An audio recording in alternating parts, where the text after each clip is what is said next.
itu yang mau membunuh saya sekeluarga itu hansip yang setiap hari makan di meja makan bapak saya. Makanya saya marah sekali kalau ada orang Indonesia mengatakan PKI itu korban saja, fitnah. Sebetulnya PKI baik. Ku cabut kumis kau nanti baru tahu.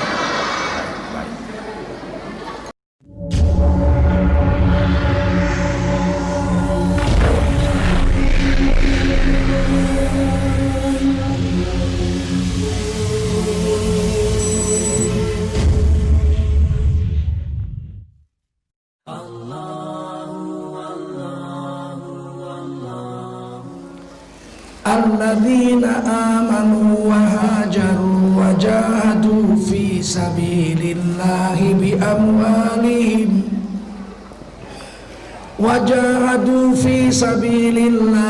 amwalihim wa anfusihim a'zamu darajatan 'indallah wa ulaika humul faizun.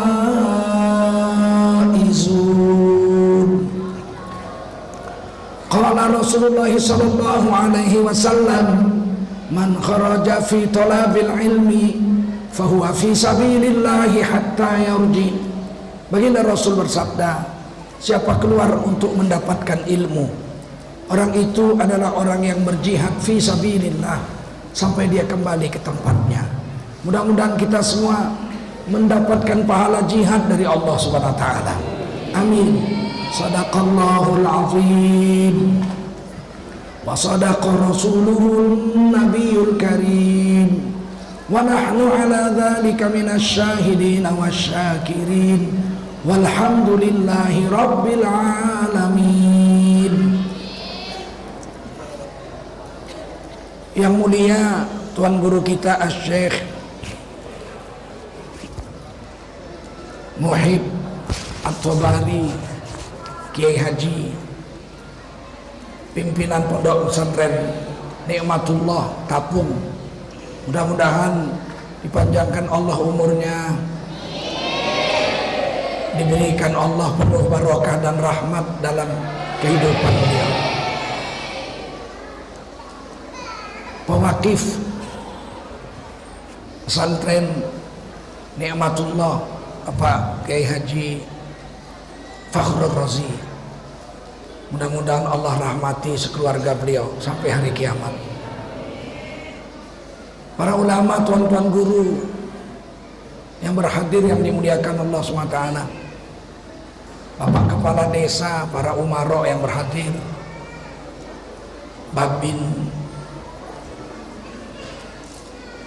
Babinsa dan Babin Kaptipnas dari Polsek Tapung yang dimuliakan Allah SWT,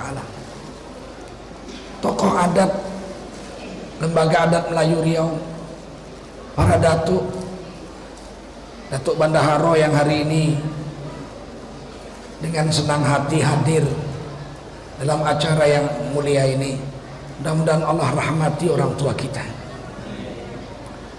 bapak-bapak, ibu-ibu, tokoh adat, tokoh masyarakat, wali santri yang dimuliakan Allah SWT, khususnya anak-anakku, para santri dan santriwati.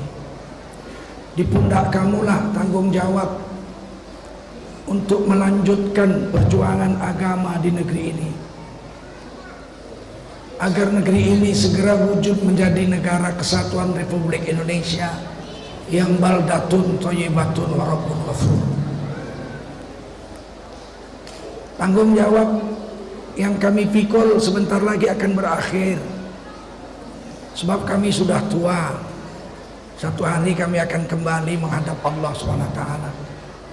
Tapi perjuangan menegakkan agama di negeri ini tidak boleh berhenti. Itulah cita-cita kemerdekaan Republik Indonesia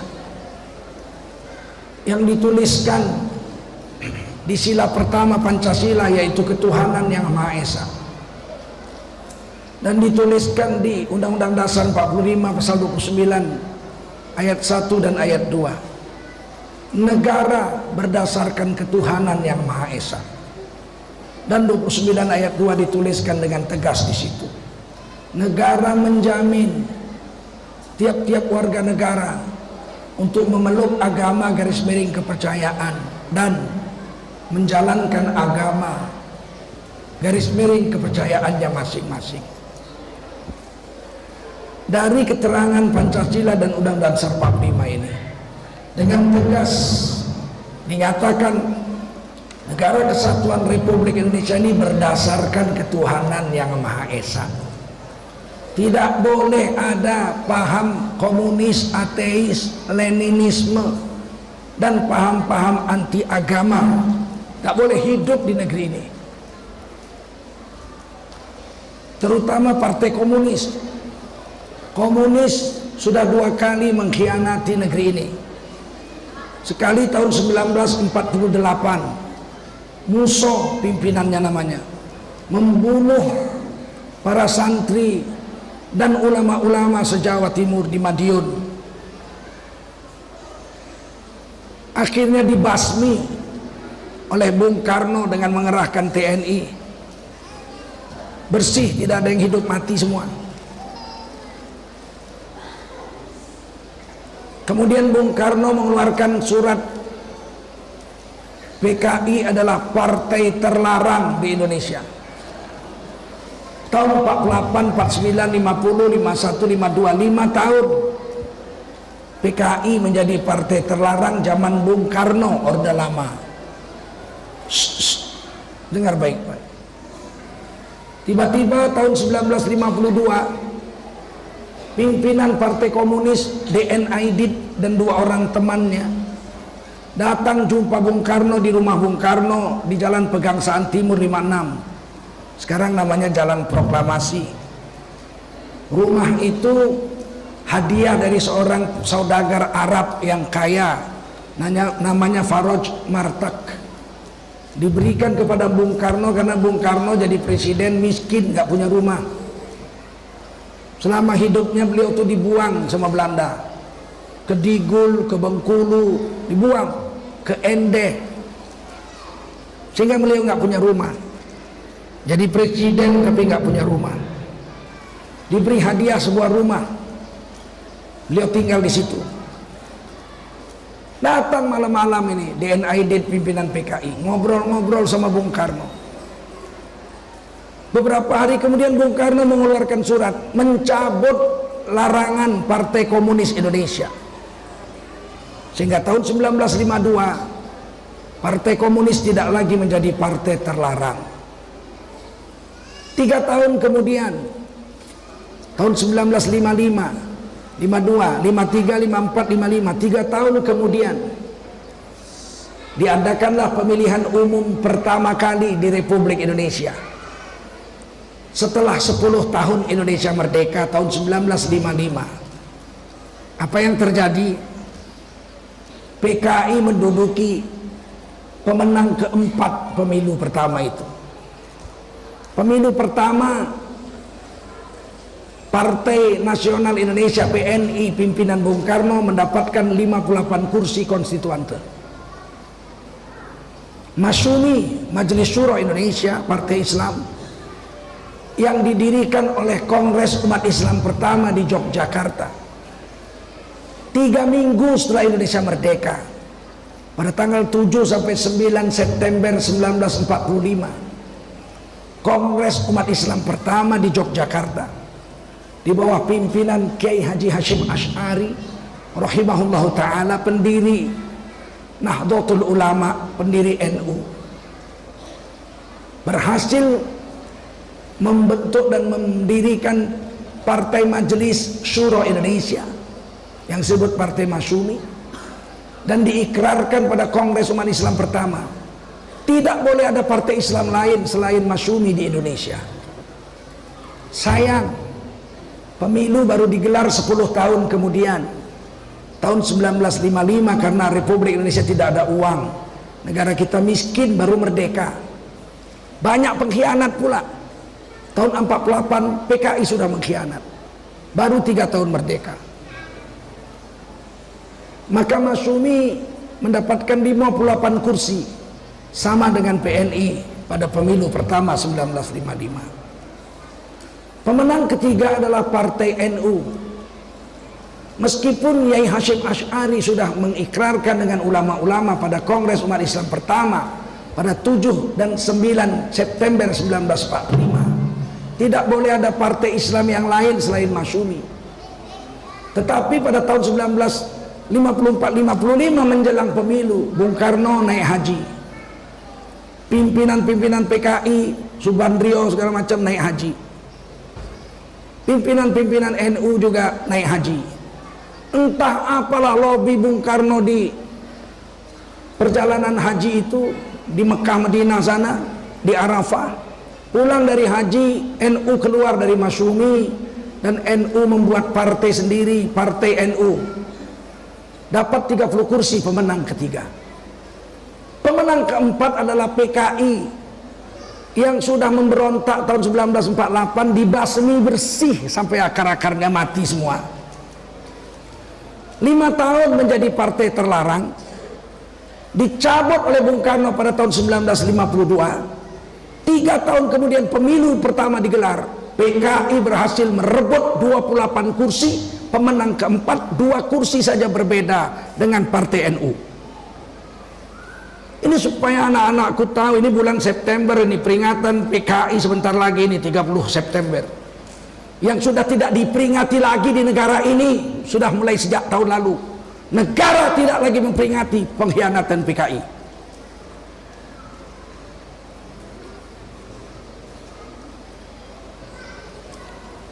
Pemilu daerah pertama kali baru digelar tahun 1957. Pemilu nasional 1955, PKI nomor 4, beda 2 kursi dengan NU. Begitu selesai digelar 55, anak-anak PKI, orang-orang PKI menyerbu Jakarta. Mereka buat rumah dari plastik, dari kardus. Kalau siang digulung, dipikul di belakangnya, sehingga disebut rumah keong. Kalau malam digelar jadi rumah, kalau siang digulung dibawa di punggungnya, bulat macam keong. PKI memenuhi Jakarta dengan rumah keong. 1957 diadakan pemilu daerah pertama. PKI berhasil merebut kedudukan nomor 2 di seluruh provinsi DKI Jaya, Jakarta. Jangan main-main dengan PKI. Konstituante, sekarang namanya MPR, Majelis Permusyawaratan Rakyat, tidak berhasil membuat undang-undang dasar. Sebab Undang-Undang Dasar 1945 itu awalnya dibuat oleh Panitia Persiapan Kemerdekaan Indonesia, 9 orang. Di situ ada Bung Karno, di situ ada Bung Hatta, di situ ada Wahid Hashim Asy'ari, bapaknya Gus Dur. Di situ ada Ki Bagus Hadikusumo dari Muhammadiyah. Di situ ada pendiri Taman Siswa Ki Hajar Dewantoro, mewakili aliran kepercayaan. Di situ ada Dr. Maramis, mewakili Kristen dari Indonesia Timur. Mereka membuat Undang-Undang Dasar 1945 yang diumumkan pada tanggal 18 Agustus 1945, sehari setelah Indonesia merdeka. Tapi Undang-Undang Dasar 45 ini dianggap sementara saja sampai diadakan pemilu pemilu pertama. Nanti konstituante MPR akan membuat Undang-Undang Dasar baru. Ternyata tidak berhasil karena selalu diveto. Masyumi membuat Undang-Undang Dasar Negara Islam Indonesia, diveto sama PKI, nggak cukup korum. Ketika PNI membuat, diveto oleh NU, diveto oleh Masyumi, nggak jadi. PNI dengan Masyumi berkoalisi bikin Undang-Undang Dasar, diveto oleh NU dan PKI, nggak jadi. Akhirnya 4 tahun konstituante bersidang, tidak berhasil membuat Undang-Undang Dasar yang baru untuk negara Indonesia. Tetapi pada tahun 1959 sudah disepakati bahwa bulan Maret tahun 1960 batas akhir daripada MPR atau konstituante itu sudah disepakati 11 poin yang akan bersidang nanti pada Maret 1960. Namun Bung Karno tidak sabar. Bung Karno merasa sudah membiayai konstituante 4 tahun, undang-undang dasar nggak jadi juga. Maka Bung Karno mengeluarkan dekret presiden. Pada tanggal 5 Juli 1959, Bung Karno membubarkan konstituante, sehingga MPR bubar, nggak ada lagi. Jadilah Bung Karno presiden sendirian, presiden tanpa wakil karena Muhammad Hatta mengundurkan diri, presiden tanpa MPR karena MPR dibubarkan oleh Bung Karno.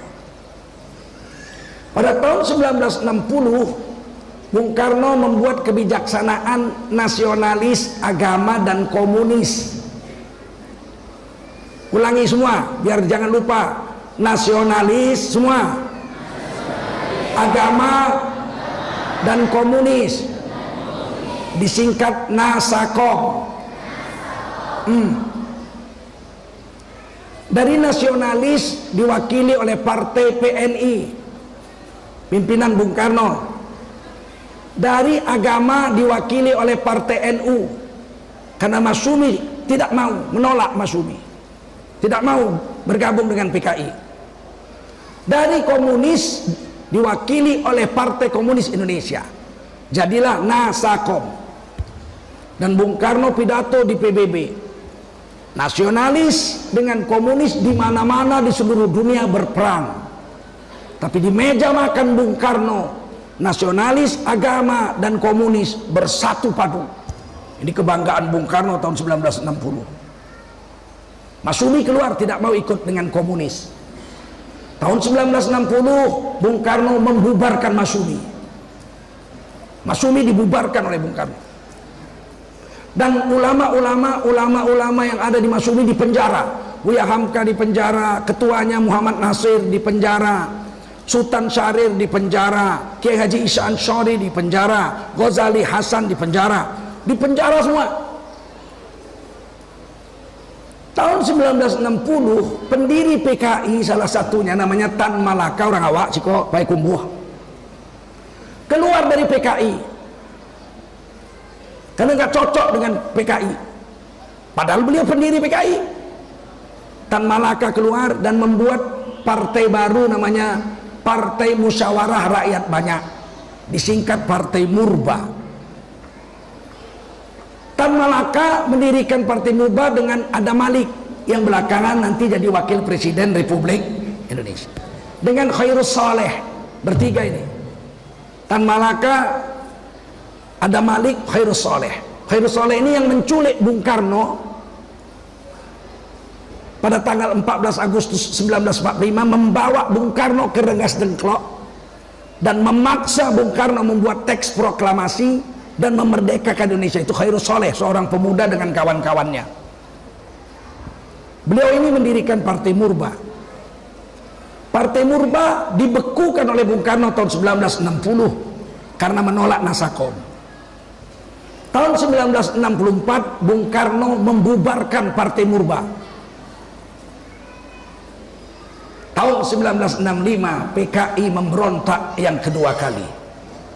Pada tanggal 30 September PKI membunuh 7 jenderal kita, membunuh dan mencincang-cincang tubuh Gubernur Jawa Timur Suryo, mengampak kepala Letda Suyono di Bandar Betsi, Sumatera Utara, Kabupaten Simalungun, dan banyak lagi. Sebelum itu mereka mengumpulkan pemuda-pemuda rakyat dan gerwani serta PKI di Halim Perdana Kusuma latihan perang. Mereka mendesak kepada Bung Karno membuat angkatan bersenjata yang kelima. Waktu itu angkatan bersenjata 4, TNI AD, TNI AL, TNI AU, polisi, Polri. Didesak Bung Karno bikin lagi angkatan kelima yang terdiri dari petani-petani, sehingga di Jakarta ada patung Tugu petani, tapi bukan memikul cangkol pacul, tapi memikul senapang panjang. Mereka memberontak, jenderal-jenderal kita dibunuh, disiksa, dimasukkan ke lubang buaya di Kalibata, markas TNI AU, Halim Perdana Kusuma. Kemudian Pak Harto mengerahkan pasukan Arpekat, sekarang namanya Kopassus, di bawah pimpinan Kolonel Sarwedi, untuk mematahkan pemberontakan PKI yang ada di Halim Perdana Kusuma. Karena satu-satunya jenderal yang hidup waktu itu Pak Harto, yang lain mati semua. Jenderal Nasution selamat, tapi anaknya Ade Irma Suryani Nasution kena tembak mati. Nasution kena tembak, pahanya loncat pagar belakang rumah, melarikan diri, selamat dari pembunuhan PKI. Belakangan Jenderal Nasution jadi ketua MPRS tahun 1966. Nah, tinggal Pak Harto sendiri. Waktu itu beliau Pangkostrat, Panglima Komando Cadangan Strategis, tidak punya pasukan apa-apa, cuman punya 2 ajudan, 1 supir, 1 tukang ketik. Jabatan buangan waktu itu tidak ada apa-apanya Kostrat waktu itu. Sehingga Pak Harto minta bantuan kepada Sarwedi. Beliau punya 3 kompi pasukan RPK yang sekarang namanya Kopassus. Beliaulah yang membersihkan PKI di Halim Perdana Kusuma. Kemudian pembersihan PKI seluruh Indonesia, Pak Harto mendapat bantuan dari HR Darsono, Mayor Jenderal HR Darsono, yang merupakan Panglima Siliwangi Jawa Barat waktu itu. Bung Karno menolak membubarkan PKI. Saya tanya Pak Harto bilang bukan karena Bung Karno PKI, tidak. Bung Karno nasionalis tulen. Beliau orang yang soleh, sholat, menjaga puasa, menjaga sholat. Tapi beliau malu mencabut membubarkan PKI itu, malu karena sempat didatokan di PBB bahwa nasionalis, komunis dan agama bersatu di meja makan Bung Karno. Akhirnya pada tahun 1966 bulan Oktober diadakanlah sidang Majelis Permusyawaratan Rakyat sementara di bawah pimpinan Jenderal Nasution. Diputuskanlah dari situ ketetapan MPRS nomor 25 tahun 1966 bahwa Partai PKI, Partai Komunis Indonesia, komunisme, leninisme dan ateisme dilarang di Republik Indonesia. Sampai sekarang belum dicabut, bahkan dikuatkan oleh MPR kita. Pada tahun 2007 PKI, ateisme, leninisme, komunisme dilarang di Republik Indonesia. Meskipun ada beberapa anggota PDI yang minta dicabut ini TAP MPRS tentang pelarangan PKI, tapi MPR kita sampai sekarang belum mencabutnya, bahkan memperkuat larangan PKI, komunisme, ateisme dan leninisme itu. Alhamdulillah. Pada tahun 1966 pidato pertanggungjawaban Presiden Soekarno ditolak. Judulnya Nawaksara. Ditolak oleh MPRS. Maka diperbaiki lagi.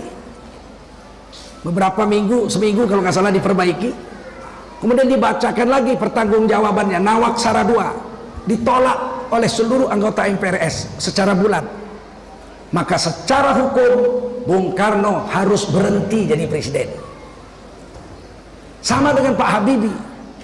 Pak Habibie itu pidato pertanggungjawaban kenegaraan yang dibacakan Pak Habibie tahun 1999 itu ditolak oleh MPR. Golkar menerima dengan catatan, berarti menolak juga. Padahal Habibie waktu itu adalah ketua Dewan Pertimbangan Golkar. Akhirnya Habibie harus berhenti jadi presiden dan tidak boleh dipilih kembali. Itu undang-undang negara kita. Maka tahun 1966 karena Bung Karno presiden seumur hidup, ditolak pertanggungjawabannya, maka beliau berhenti jadi presiden. MPRS mengangkat Pak Harto jadi presiden. Jadi Pak Harto itu jadi presiden bukan karena kudeta. Bohong yang bilang kudeta itu. Diangkat oleh MPRS, tapi Pak Harto tidak bersedia. Kata Pak Harto, saya Letnan Jenderal Soeharto tidak pernah bersedia jadi presiden dan tidak pernah mempersiapkan diri jadi presiden Republik Indonesia. Maka MPRS membuat surat mandat PLT presiden. Jadi Pak Harto itu pelaksana tugas presiden sampai pemilu digelar. Saya masih ingat ini semua. Di rumah saya ada foto Pak Harto tuh, PLT Presiden, Letnan Jenderal Soeharto. Bukan presiden beliau. Pemilu baru bisa digelar tahun 1971. Duit nggak ada, negara kita bangkrut. Rakyat waktu itu makan bulgur. Bulgur itu makanan kuda, diambil dari Amerika untuk dimakan rakyat Indonesia. Nggak ada beras. Tahun 1971 digelarlah pemilu pertama zaman Orde Baru, yang merupakan pemilu kedua setelah tahun 55. 10 partai.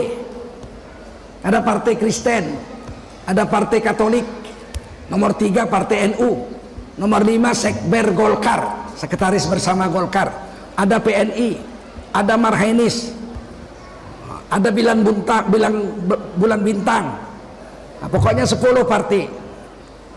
Ada Perti, ya, Persatuan Tarbiyah Islamiyah, mereka juga bikin partai.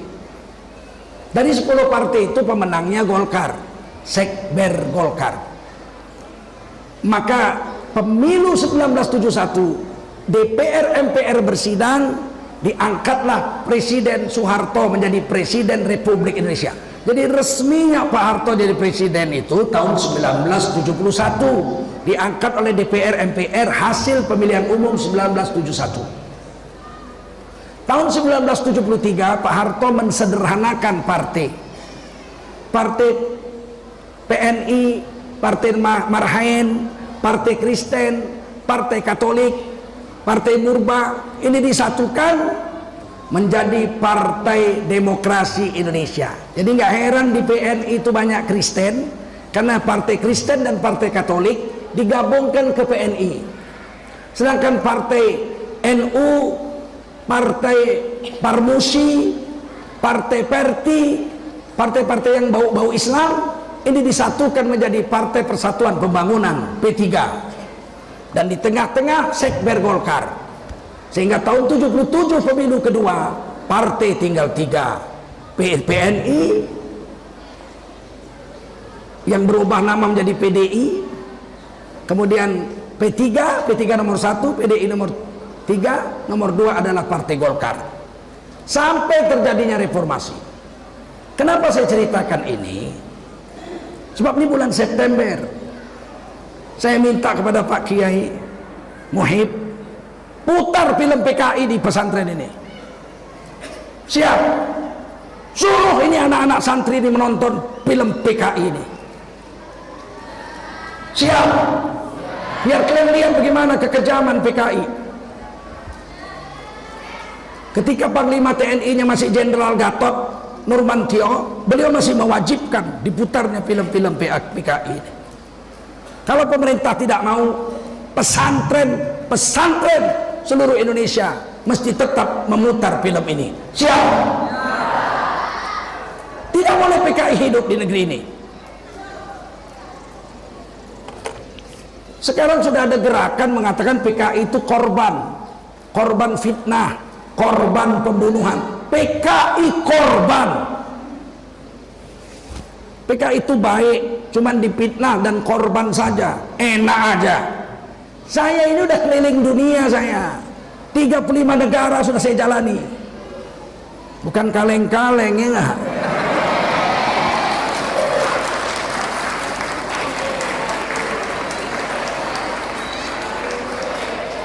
Komunis di Cina membunuh puluhan juta orang. Komunis di Uni Soviet membunuh puluhan juta orang. Komunis di Albania membunuh jutaan orang. Komunis di Bangladesh membunuh ribuan orang. Di zaman modern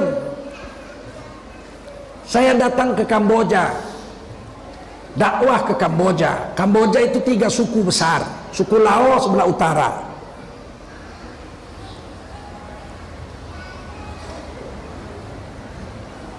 sebelah selatannya suku Champa, sebelah selatan suku Khmer, agamanya Buddha. Lao agamanya Buddha. tapi mengarah ke Laut Cina Selatan. Di pinggir laut itu namanya suku Champa. 100% orang Champa itu agamanya Islam. Salah satu putra Champa, ibunya orang Champa, adalah Sunan Gunung Jati, yang merupakan pahlawan Islam yang ada di Cirebon, yang sekarang menjadi Sunan Gunung Jati. Itu ibunya orang Champa, bapaknya orang Aceh, dari kerajaan Perlak di Aceh.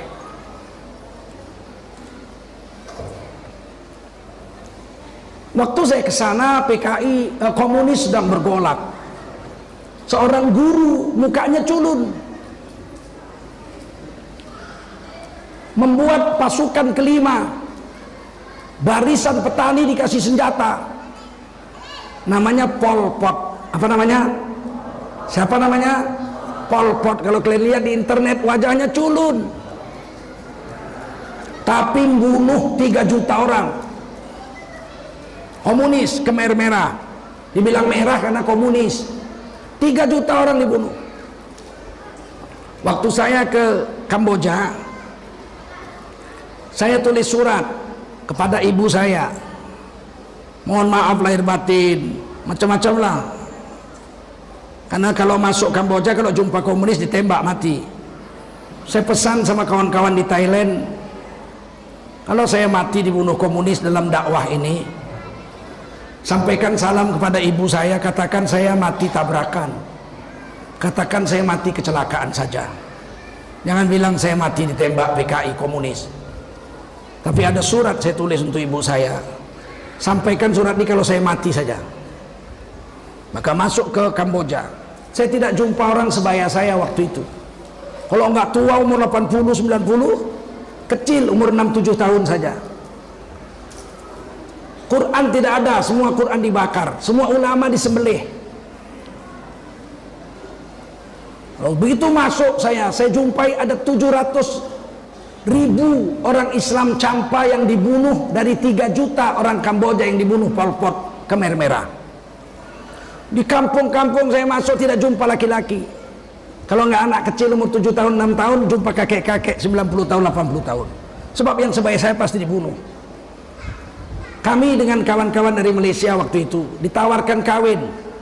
Kawinilah kami, ratusan ribu janda. Saya bilang saya nggak bisa, saya pegawai negeri, gaji saya sedikit. Nanti saya kawin nggak bisa balik lagi, punya anak, kasihan kamu. Saya nggak mau. Tapi kawan-kawan saya semua kawin, tiga semua, masya Allah. Kesempatan lah ya nggak? Janda semua. Cantik-cantik, putih-putih kayak saya ini. Nggak ada orang Champa hitam macam klien.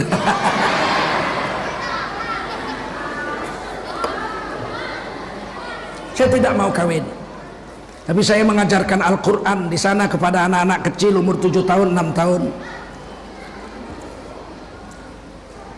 10 tahun kemudian saya kembali lagi ke Kamboja. Ada uang rupanya, sudah jadi direktur saya. Duit sudah banyak, tapi saya nggak mau kawin juga. Sampai di sana saya jumpa seorang ulama tamatan Al-Azhar sebaya dengan saya, dan satu guru, satu kakek guru. Saya dapat ijazah Quran dari Ahmad Hijazi, dan guru beliau itu cucu murid dari Ahmad Hijazi. Jadi keponakan murid saya lah, namanya Syekh Abdul Rahman. Ijazah kami sama-sama, sumber Qurannya, sanadnya dari Ahmad Hijazi di Makkah. Anak-anak yang saya ajar itu sudah umur 17 tahun, 16 tahun, semua istrinya 4. Saya bilang, berapa istrimu? 4. Berapa istrimu? 4 tuan guru, cikgu, 4. Iyalah karena janda 3 juta, janda 700.000. Saya bilang, kamu sudah hafal berapa juz? 30 juz tuan guru, 25 juz tuan guru. Masya Allah, bangganya saya. Itu murid-murid saya 10 tahun yang saya tinggal itu. Ketika saya mau pulang ke Indonesia, satu murid menarik jubah saya, dipegang kaki saya, dia nangis-nangis, dia mau ikut saya ke Indonesia. Ini murid yang paling saya sayangi, umurnya 17 tahun. Saya bilang, nak, kau nggak boleh ikut ke Indonesia, karena di Kamboja kekurangan laki-laki. Dia bilang saya mau ikut aja, saya nggak mau bisa sama Tuan Guru. Nanti Tuan Guru nggak datang lagi ke sini. Saya bilanglah sama Syekh Abdurrahman itu, Abdurrahman, ini gurumu ini satu mau saya bawa ke Indonesia. Abdurrahman ini langsung nangis. Bagaimana Tuan Guru Tengku Zulkarnain sampai hati mengambil guru kami, sedangkan kami kekurangan orang. Mestinya Tengku kirim laki-laki banyak-banyak dari Indonesia supaya bisa kawin dengan orang-orang perempuan di negeri kami. Bukan yang ada malah diambil. Akhirnya saya bilang, nggak bisa kau saya ambil. Kau tinggal aja sini di Kamboja ini. Ajari anak-anak Kamboja ini agama. Siapa bilang komunis baik? Kepala tuk kau baik. Kau kepala tuk. Membunuh 3 juta orang di Kamboja baik. Makanya saya marah sekali kalau ada orang Indonesia mengatakan PKI itu korban saja, fitnah. Sebetulnya PKI baik. Ku cabut kumis kau nanti baru tahu.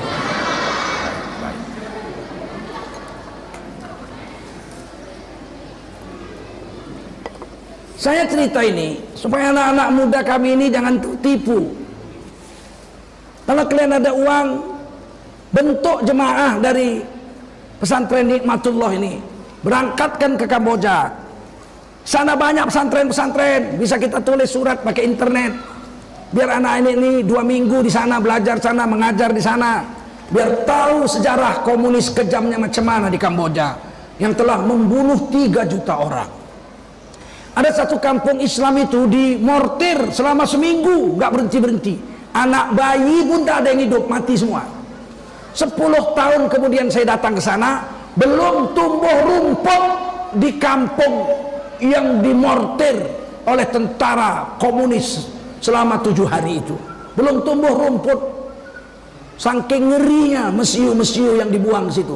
Tidak ada satu pun orang di kampung itu yang hidup. Bayi-bayinya pun mati semua.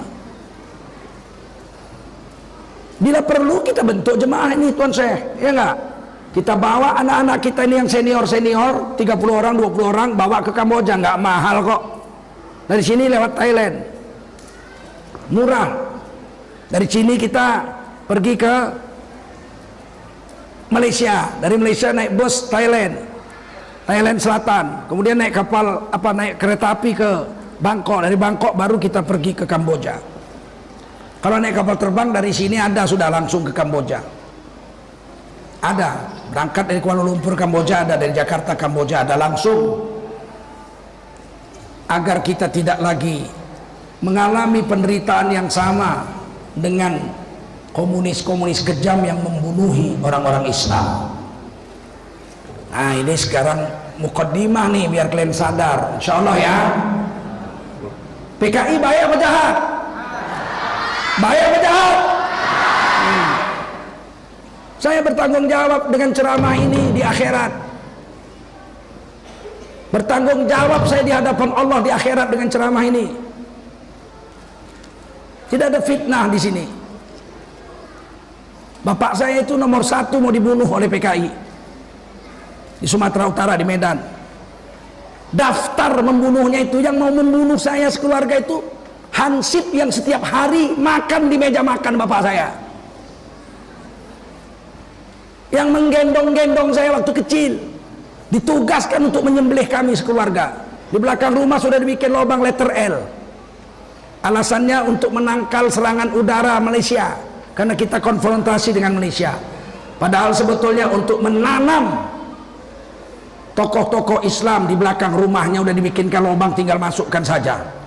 Dahsyat PKI ini, jangan main-main.